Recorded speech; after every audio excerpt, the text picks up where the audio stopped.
Olá pessoal, tudo bem com vocês? Vamos para mais uma aula de Direito do Trabalho.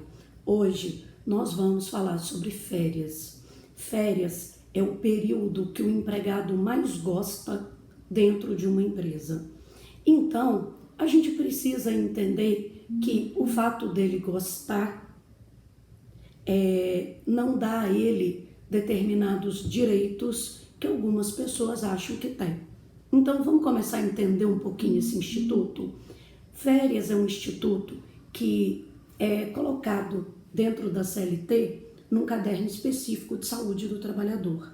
Férias, ela não está lá só porque ela é interessante para a pessoa curtir. Férias está no caderno de saúde do trabalhador justamente para isso, para que ela funcione como um período de descanso entre período de trabalho. A gente percebe que as férias elas podem ser integrais ou proporcionais. Integrais a partir daquele primeiro período que se fecha, chamado período aquisitivo, que é da data que o empregado entra até completar 12 meses, ok? E a gente tem também o chamado período concessivo, que é o período que o empregador tem para conceder as férias, mas esse período de concessão ele não pode chegar a 12 meses, porque se você tiver 12 meses do período aquisitivo com 12 do período concessivo, você fecha 24 meses. E se fechar 24 meses, essas férias deverão ser pagas em dobro. A gente sabe que o direito de férias ele é um direito subjetivo e é um direito irrenunciável. Ele é subjetivo porque embora seja um direito do empregado, a concessão desse direito, quem define quando tirar férias é o empregador. Então, é subjetivo porque, embora seja um direito do empregado, quem decide sobre esse direito é o empregador. E é irrenunciável porque o empregado não pode se recusar a tirar férias. Ok até aqui, pessoal? Outra coisa que a gente precisa entender sobre férias é o seguinte: férias, se você seguir a CLT, ela diria para você que férias a pessoa vai tirar e vai receber o mês de salário dela. Mas o artigo 7º da Constituição Federal trouxe um dispositivo informando que férias não é só isso. As férias precisam ser acrescidas de 1/3. Então, é o salário do empregado mais 1/3. Por exemplo, se o empregado ganha R$1.000, as férias dele serão de 1.333. Entendido até aqui? Outra coisa que a gente precisa saber sobre férias é o seguinte: o empregador, nós temos duas modalidades de férias. Nós temos férias comuns, que são as férias gerais comuns, e nós temos férias coletivas. Cada uma tem regras diferentes e nós vamos falar delas agora. Olha só, para você entender, as férias normais, comuns, funcionam da seguinte maneira: o empregador precisa comunicar o empregado com 30 dias de antecedência e precisa pagar essas férias com 2 dias de antecedência. Então, por exemplo, você deu o aviso de férias, 1 dia, 2 dias, 3 dias, 15 dias, 20 dias. Quando chegar o 28º dia desse aviso, deverá ser feito o pagamento para o empregado. Férias coletivas. Férias coletivas, elas têm regras específicas. Primeiro, a convenção coletiva ou acordo coletivo, os instrumentos coletivos precisam ter essa previsão. Se não tiver essa previsão, tem que ser autorizado pelo sindicato dos empregados. Ok? Beleza. Prazo para aviso. Tem que avisar com 15 dias de antecedência, o pagamento também com 2 dias de antecedência. Estamos entendidos até aqui? Outra coisa em relação a férias: somente o trabalhador menor, no caso o aprendiz, ele tem o direito de coincidir as suas férias escolares com as férias do trabalho. Somente. Nenhum outro estudante universitário, estagiário, ninguém. Só o menor é quem a lei permite.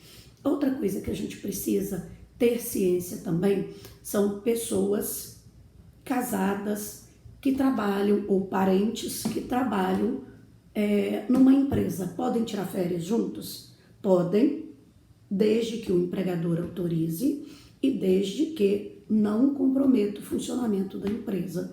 Imaginem só, duas pessoas, marido e mulher, eles trabalham no mesmo setor, e se os dois saírem, o setor tem que fechar. A empresa vai parar para os dois tirarem férias?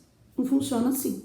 Então, a gente precisa pensar que, a partir do momento que o empregador autorizar, pode sim, desde que não comprometa o funcionamento da empresa, ok? A gente vai perceber que a gente tem uma discussão muito grande com o DP com relação ao artigo 129, 130, parágrafo 1º, e a partir do 134, que fala sobre o número de faltas que o empregado pode ter. A gente percebe que você tem um número mínimo de 5 faltas e você tem um número máximo de 32 faltas. Essas faltas são as faltas injustificadas, aquelas que o empregado não entregou atestado. Essas faltas injustificadas, a gente percebe que ela já é descontada durante o ano. Naquela semana que você faltou, será descontado o dia e será descontado o descanso semanal remunerado. Se for descontar nas férias também, você está descontando a mesma coisa 3 vezes, você está punindo esse empregado 3 vezes. Por isso que o artigo 129 fala que é direito de todos tirar férias sem prejuízo da remuneração. E o 130, parágrafo 1º, fala a mesma coisa. Então, pessoal, claro que se a pessoa faltar mais do que 32 vezes, ela perde o direito às férias, mas ela perde o direito à fruição. Ela perde o direito ao gozo, não ao pagamento. O pagamento, aquela falta já foi descontada anteriormente. Mas aí a gente sempre tem essa discussão com o DP. Mas a verdade é, vai bater lá na Justiça do Trabalho, a Justiça do Trabalho vai mandar pagar. E vai mandar pagar em dobro, porque não foi pago no prazo. Ok, pessoal? Outra coisa que a gente precisa saber de férias é o seguinte. Antes da reforma, era vedado fracionar. Não se fracionava férias. Hoje, nós temos 2 formas de fracionar férias. Se você for fracionar de 2 vezes, a primeira delas não pode ser inferior a 10 dias, ok? E se você for fracionar em 3 vezes, a primeira não pode ser inferior a 14 e as demais não podem ser inferior a 5 dias. Ok, pessoal? A gente percebe que o direito de férias, ele sofreu algumas alterações com a reforma trabalhista, mas a gente não pode confundir a situação de férias que a gente está vivendo hoje com o coronavírus, com a MP 927 e MP 936, com as férias previstas na CLT. O que está acontecendo agora é uma situação atípica e provisória.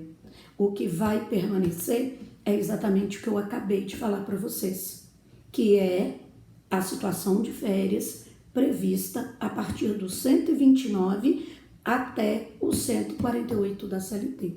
Estamos entendidos até aqui, pessoal? Então, agora o que falta para a gente abordar são os motivos que as férias poderão ser pagas em dobro. Então, é o seguinte, não deu o aviso de férias de 30 dias, dobro. Não pagou as férias com 2 dias de antecedência, dobro. Pagou as férias quando o empregado voltou, dobro. Tirou o empregado das férias, salvo situação de calamidade pública ou força maior, dobro, ok? Então, pessoal, nós temos várias situações que autorizam o pagamento em dobro. A mais comum delas é não respeitar o período concessivo e passar mais de 24 meses sem conceder as férias ao empregado. Então, pessoal, com isso a gente finaliza a nossa matéria de férias e a nossa próxima discussão vai ser sobre remuneração. Obrigada a todos e tenham todos um bom dia.